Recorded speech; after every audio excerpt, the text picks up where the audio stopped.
A special thank you to each of our subscribers who make this channel possible. Here's today's story.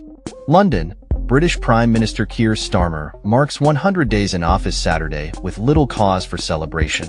Starmer's centre-left Labour Party was elected by a landslide on July 4th, sweeping back to power after 14 years of Conservative rule.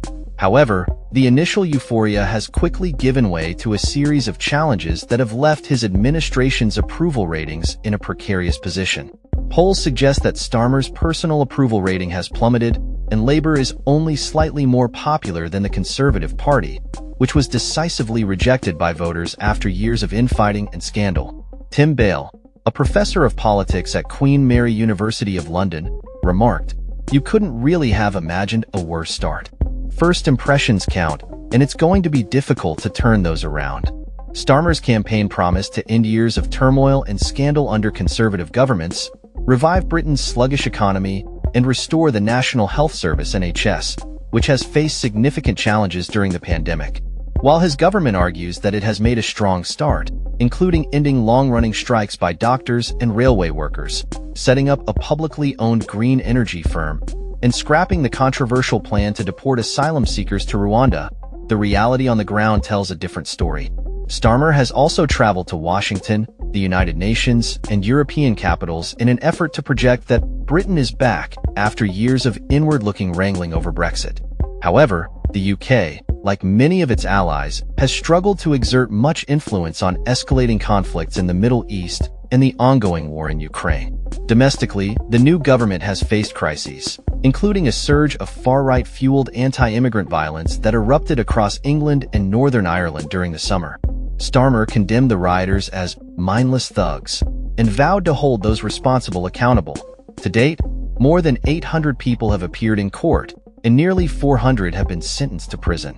One of Starmer's most pressing issues remains the sluggish economy, which has been hindered by rising public debt and a meager growth rate of just 0.2% in August, according to official figures. Starmer has warned that the short-term outlook will be tough before conditions improve. He has indicated that public spending will be constrained by a significant black hole in the public finances, estimated at £22 billion, $29 billion, due to the previous Conservative administration's policies. One of the government's first controversial moves was to strip millions of retirees of a payment intended to help with winter heating costs. Although this decision was meant to signal a commitment to tough economic choices, it sparked a backlash among Labour members and the public. This controversy was further exacerbated by revelations that Starmer had accepted thousands of pounds worth of gifts, including designer clothes and eyeglasses, from a wealthy Labour donor. Despite insisting that the gifts were within the rules, Starmer eventually agreed to repay £6,000, almost $8,000, worth of gifts and hospitality, including tickets to a Taylor Swift concert. The government has seen infighting among officials and advisors, with attention focused on Downing Street Chief of Staff Sue Gray, who reportedly had tensions with Labour campaign strategist Morgan McSweeney. After intense media scrutiny, which revealed that Gray earned more than the Prime Minister, she resigned, stating that the ongoing stories risked becoming a distraction. McSweeney has since taken over as Starmer's chief of staff. Anand Menon, director of the political think tank UK in a Changing Europe, noted that the government has made avoidable mistakes that have fostered a perception of incompetence and dysfunction. Looking ahead, the government is focused on October 30th, when Treasury Chief Rachel Reeves will present her first budget. Reeves has ruled out increasing income tax, sales tax, or corporation tax, while also stating that there will be no return to austerity, a challenging stance to maintain. Reports suggest she may consider raising taxes on wealth, such as capital gains or inheritance tax.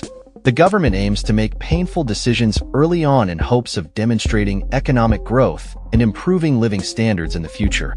Starmer will be working from 10 Downing Street on his 100th day in office, and aides assert that he is not preoccupied with whether his initial weeks have been a success.